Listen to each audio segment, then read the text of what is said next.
Morgan Housel, again, we've referenced him a few times. He says a fact multiplied by a story is a forecast, right? And I think that's a sort of a good way to look at it. This episode is called 100% Chance of Surprises. Outlooks, forecasts, and preparing for the year ahead in your household and with your finances. Hello, I'm Nate, and that's Matt. You're listening to Money Questions. This is episode 1, 100% Chance for Surprises. Every year we get questions from clients about what's going to happen in the year ahead. I think they're avoiding Christmas present shopping. Yeah, they're avoiding a lot of things. We wanted to put together an episode that talked about forecasts, forecasting, how assumptions are used in personal finance, and how you should think about them when it comes to your personal financial situation. And New Year's resolutions that don't involve the gym. The first part of the year for us as like financial professionals is summarizing like what's next and so what. Mm-hmm, mm-hmm. And often we're guided by someone's risk profile, time horizon, intended use of the funds. And those are things that don't change very often. But the environment that we're doing all of those things is constantly changing. And so the election of a new president in the U.S. makes us feel nervous about the plans that we have in place to accomplish those specific goals. And so we have to constantly recenter people and say, no, none of this other stuff has changed. Matt and I, mostly Matt, because he's better with words than I am, pens a letter to our clients sort of through the holiday season and into the new year, trying to give a little bit of information of like a starting point for the year, a benchmark. That's probably a good segue into the topic at large. Financial and economic forecasting. Why we do it and why we lean on it, and when we do it. Yes. And how much credence we should really be giving it. Maybe on the personal finance side of things, Nate, maybe you could dive into why forecasting is important when it comes to someone's financial plan. Like economic forecasting or financial forecasting or trying to predict the future, it really ties into people looking for certainty. And like that certainty drives to their ability to make decisions about their short-term, mid-term, long-term goals. I use those time frames a lot, but really from like a textbook definition, it's 1 to 3 years, 4 to 7, and 7+. Usually jives with economic cycles and things like getting married, buying a house, saving for a boat, buying a cottage. Having babies. Oh, babies. Yeah, that's right. That was the DINK version. Warning, financial jargon alert. DINK is an acronym for dual income, no kids, and refers to a couple who have chosen not to have children and both earn an income. The term originated in the 1980s, and the Great Recession further solidified the trend. Oh. Yes. I identify as a dinkwad, so it's double income, no kids, with a dog. That's it. That's it. The babies happen, right? That's a future podcast episode, I think, is what to do when you've made a baby. There's other considerations to be had. But yeah, even forecasting when it comes to a financial plan, like, we'll sit down with someone and they say, will this money be enough for me to retire? And the inevitable next question, Nathan, is... It depends. It depends.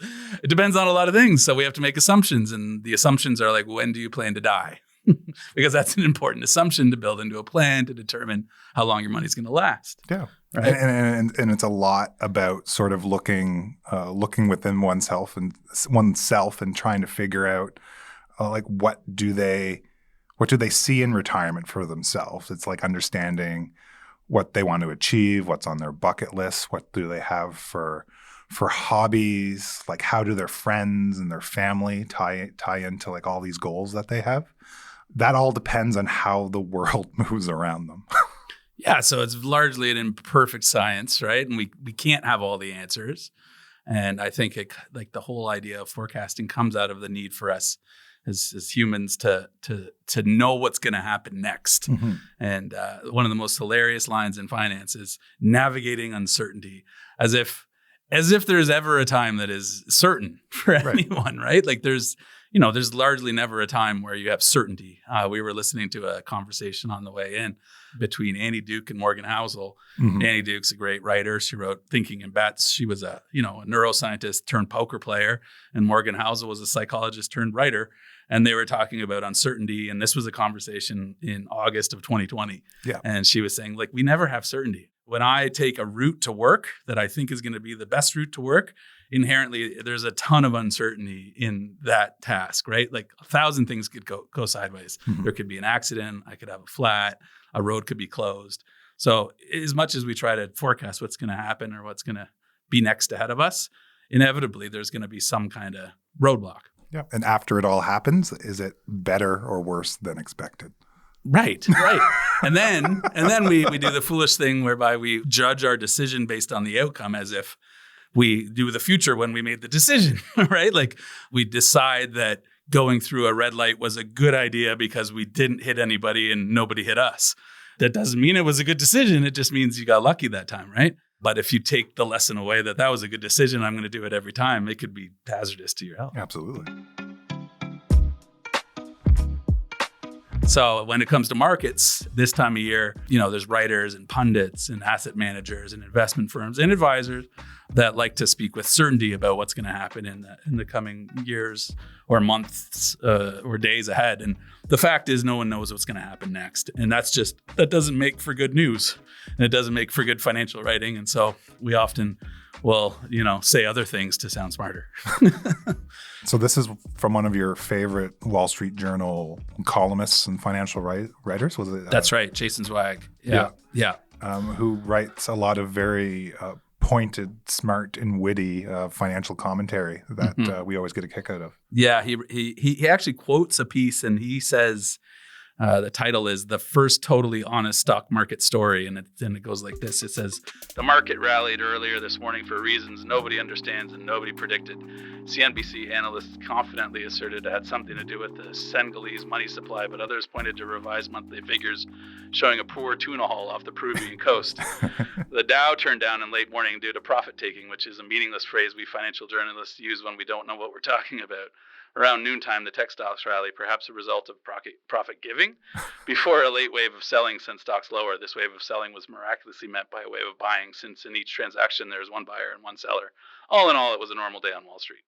Anyways, it goes on, and it's about 1,000 words, just like that. But I think it sums up really well what doesn't get said out loud a lot, which is there's a lot of complexity, there's a lot of variables, and a lot of people don't know what they're talking about. Well, yeah, that's it, right? And a lot of people don't even know why certain things happened in the past. There's a narrative as to why, the Black Friday in 1987, where the stock market crashed almost 30% in a day. There's a narrative as to why that happened, but there's no way to prove that narrative. And so we can't even determine why specific things happened in the past. So to think that we can somehow predict the things that are going to happen in the future is sort of wild and crazy. Yeah. So that's why as financial professionals, it's good to sort of step back, really focus in on what you're trying to achieve through various time horizons, and understand the risk you're willing to take. Yeah. And then tied into various decisions. What's the best case and worst case scenario? Right. And then coming up with a plan that gives you the highest probability of success based on a whole bunch of different outcomes, potentially, right? This naturally leads to how our forecasts typically presented to us, right? And I think that's part of the issue. Not to us. I think we should start with people that aren't thinking about personal finance 8 to 10 hours a day. Yeah, fair enough. I think that's where to start, because they're getting bits and pieces and they're getting sound bites and they're clicking on clickbait. It's a lot. And the simplest things that are just sort of normal day-to-day happenings within an economy, taken out of context, can be incredibly frightening. October 17th, 2022, Bloomberg posted an article on their Twitter. Was it Twitter then? It was Twitter. It's still Twitter, yeah. Yeah. Anyways, the Bloomberg article's headline was "Forecast for U.S. Recession Within the Year Hits 100%." And that was 2 years ago. And if you've been listening to much financial news over the past couple of years, like there's been a lot of hand wringing around a soft landing or a hard landing. The soft landing being we're going to have a recession, but it's not going to be too bad. There's not going to be too much, asset destruction, that kind of thing. The hard landing being this is going to be, using the airplane analogy, this is going to be jarring and painful, and there's going to be a lot of people out of work and a lot of suffering. But on October 17th, 2023, we had the 1-year anniversary of no recession. And here we are 2 years later, and still no technical recession by definition, which is a few quarters of negative GDP growth and a certain level of unemployment and a few other goalposts that the people that call it can move once in a while. Like what Matt's getting at is if you do sort of a quick search for news articles and recession over the last 1,000 days, there's a lot of experts, or like there's a lot of headlines there that are just sort of like claiming certainties that shouldn't be certain. There's too many moving parts in order to simplify an economic event to like down to that yes or no. Right. And you added something to our show doc. It was Rumsfeld's logic. Donald Rumsfeld was a U.S. politician, and he talked about, these 4 quadrants of, I guess, awareness, right? So of knowledge and awareness. And he talked about, known knowns and known unknowns and unknown unknowns and unknown knowns, right? And like within that sort of that matrix, it's what you don't know that you don't know that sort of gets people in the most trouble. Or what they're really confident they know that is not true, right? Yeah. But that ties back into like all your black swan events that no one could have predicted. Warning, financial jargon alert. A black swan event is a rare, unpredictable occurrence that has severe consequences and challenges conventional wisdom. Examples include COVID-19 and the Great Depression. Regardless of what is happening, were they set up to be able to like take that risk? Yeah. Not even take that risk, or like, did they understand, or were they aware of maybe the risks that they were taking? Right. There's a lot of people that have like poured a lot of money like into cryptocurrency, a lot of their wealth or a lot of their savings that they can't afford to jeopardize in like assets that aren't clearly understood and not well regulated, which is just one of the many types of risks associated with investing. Yeah. Yeah. No, and we both received calls and questions from people over the past couple of months about whether or not they should own this stuff now that it's gone on 200%, right? And you often get attracted to something after it's gone up because you want some of that, but the problem is we can't buy that in the past. That's right. We can buy Bitcoin at the beginning of the year right now. No. Well, and I guess kind of coming back to how it gets portrayed to, everyday people and how forecasts are presented and served up on a platter as news, is they're often presented as certainties, as inevitabilities, right? And so, I had a conversation with my spouse recently, and she had read an article about how, Warren Buffett and Jeff Bezos were raising record amounts of cash. And this was something that was in the news. And I said, unfortunately, honey, we don't have a lot in common with either of those people when it comes to our finances, right? And so we can't make decisions based on what they're doing because our situations are just so far apart. There could be 1,000 reasons why they're doing the things they're doing, and a lot of them probably have to do with taxes and the end of the year, and we just don't have those problems. Yeah, because it sort of all ties back into like understanding like what you're trying to achieve, like personally and professionally, and like how your finances like tied into that. For a lot of people, it's like understanding their cash flow and like the cost of living and like where they should be like tightening up their belt, or like should they be ordering Uber Eats like two or three nights a week instead of making a trip to the grocery store at night to catch the sales in the deli department. So what's being used to identify potential risks and opportunities? I guess that's a big question, right? What's being used, or like how we use like different reports and summaries and forecasts. Yeah, and even beyond that, like, determining, that first question I kind of talked about was like, how long do you plan to live? It's often a question that has to be asked when you're building someone's plan, right? Absolutely. And so maybe your family history has to come into that to some extent, right? And your health needs to come into that. But these are all imperfect things, right? Because of fiery car crashes happen. Yeah, that's dark and correct. Sorry. But it's totally right. Yeah, and so that's why things like insurance gets recommended to people, because fiery car crashes happen, and we can't always predict them, and we can't buy insurance when the house is on fire. No, it's like insurance is just a tool that covers off the risk an individual or a household or a business can't afford to bear. There you have It's it. just a tool. Yeah, it's you're moving risk from yourself to an insurance company. Yes, and then they spread that risk over a pool of capital. And you pay them to do that. That's right. Yeah, at the end of the day, that's sort of what it's all about. They're doing it for profit. Yeah, I'm going to transfer this risk from me to you. Yeah, and hopefully you'll never realize that risk. Yes. Right. So that's just one way that we utilize the potential outcomes and try to plan for them. Right. Mm-hmm. And the same would be true for saving, I suppose. Right. Or investment strategies.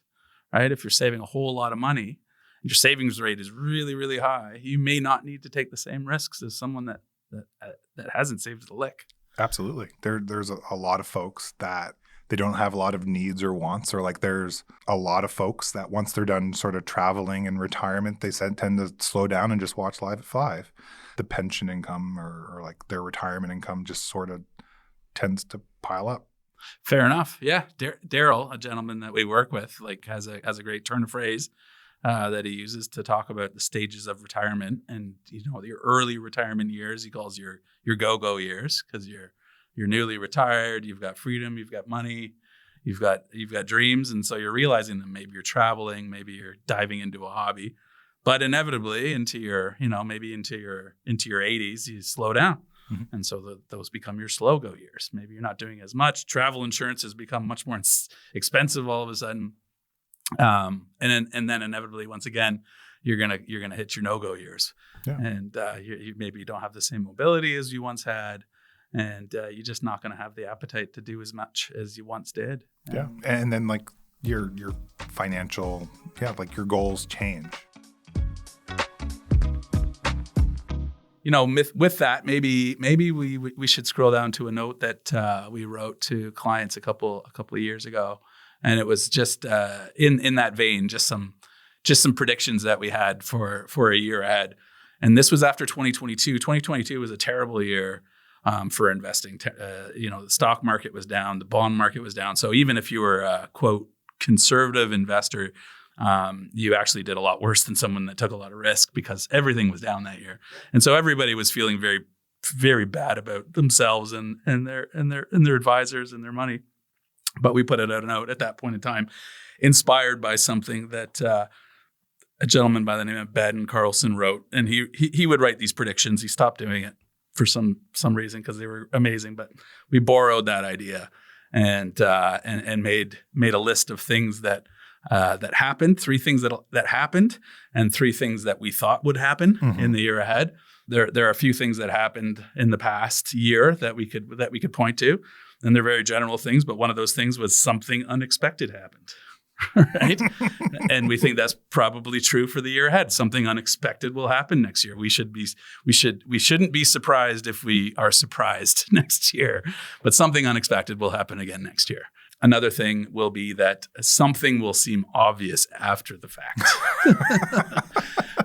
And nothing is more certain than the past. We can look back and say that's exactly what happened, but that's not how you felt going into it. I don't care what you say, right? That's hindsight biased, or hindsight bias at its fullest, right? So we're always offered a lot of recommendations, like a lot, and we get them at the beginning of the year. And I would say, looking back at those recommendations, the track record's probably about 50-50, right? In regards to some were good, some were bad. Another thing that happened last year, and maybe we're in the midst of this right now, but when things start getting tough, doing nothing is harder than doing something, right? So right now, we just had a really bad day in the markets yesterday. Yeah, yesterday sort of spit out a lot of just really ugly news headlines. Yeah. The sky is falling. The sky is falling. That's right. And so you get messages from clients saying, what should we do? Something happened. And we say, well, okay, let's recenter here on your time horizon, the intended use of your funds and your risk profile. Have those changed? And the answer is inevitably no. Well, if none of those has changed, then we shouldn't do anything. It's really important to sort of zoom out and look at that bigger picture, because this morning over my third cup of coffee, I looked at a chart of the S&P 500, and I looked at the last 5 days, and it looked really bad. And then I zoomed out for the year to date, and yesterday was a blip. Absolutely. Yeah. And that's how it'll be. Even this year will look that way if you look at a 20-year chart, right? This year will be just but a blip. And full of surprises. Yep, and full of surprises. So another thing, a few things we can expect in 2025. I think we can expect that our results now in 2024 will impact how we feel about 2025. Yes. Yep. There's no denying that, right? Our recent experiences tend to shape the way we feel about things. So it was like it's going back to reviewing those goals, reviewing the time frame, and rediscussing the appropriate amount of risk.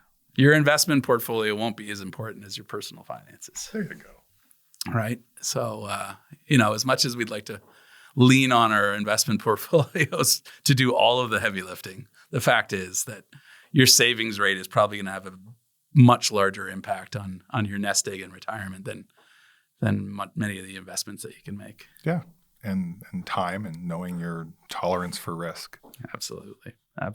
We have no control over the economy, markets, tax policy, the actions of others, but we do have full control over our own actions. So I guess, at the end of the day, I think that's what we're trying to drive at here is like, we got to focus on the things that we can control and worry less about the things that are outside of our control. In conclusion, forecasts are valuable, both for investors and people interested in personal finances, but there's limitations to forecasts. They can't steer us in the exact right direction all the time. We're often trying to plan for various potential outcomes. Yeah, consider them just a very loose roadmap that you're holding to the steering wheel prior to Google Maps, and you're trying to get to your destination based on your comfort level. That's right. But sometimes it's going to be uncomfortable, right? And so removing all discomfort isn't really healthy either, is it? Just sitting in a safe place means that you're just likely not going to get any growth. Focus on what we can control. Worry less about the things that are beyond our control. Yeah, and it all comes back to sort of understanding what you're trying to achieve. Like, what are your goals in life, sort of personally, professionally, financially? It all ties in. And what's the time frame? And then just really focus on unpacking those goals into relevant facts and sort of translating them into a loose game plan on a napkin, if you will. There's a lot there, but it all starts about, just sort of opening up and talking about those things. And I think that's the biggest hope that I'm trying to get out of sort of recording all this information is just not making finance fun. That's a stretch. That's a stretch. It's a stretch. Yeah. No, well, making it approachable and easily digestible and not scary or intimidating, and something that people can talk about and it doesn't have to be taboo, right? It's something that we can talk about if we're scared of it, if we're excited about it, if we think it's dumb, whatever. It doesn't have to be something we don't talk about. Yeah, there's a lot of moving parts and there's a lot of different perspectives. And when you sort of soak up all that information, you're likely to get more clarity and have the ability to make a better decision. The comments contained herein are a general discussion of certain issues intended as general information only and should not be relied upon as tax or legal advice. Please obtain independent professional advice in the context of your particular circumstances. This presentation was prepared by Matthew McGowan and Nathan England, CFP, for the benefit of Matthew McGowan and Nathan England, CFP, mutual fund representative with Evangeline Wealth Management. a registered trade name with Investia Financial Services, Inc., and does not necessarily reflect the opinion of Investia Financial Services, Inc. The information contained in this presentation comes from sources we believe reliable, but we cannot guarantee its accuracy or reliability. The opinions expressed are based on an analysis and interpretation dating from the date of publication and are subject to change without notice. Furthermore, they do not constitute an offer or solicitation to buy or sell any securities. Mutual funds are offered through Investia Financial Services, Incorporated. Commissions, trailing commissions, management fees, and expenses all may be associated with mutual fund investments. Please read the fund fact sheet or prospectus before investing. Mutual funds are not guaranteed. Their values change frequently, and past performance may not be repeated. You've been listening to a Podstarter production.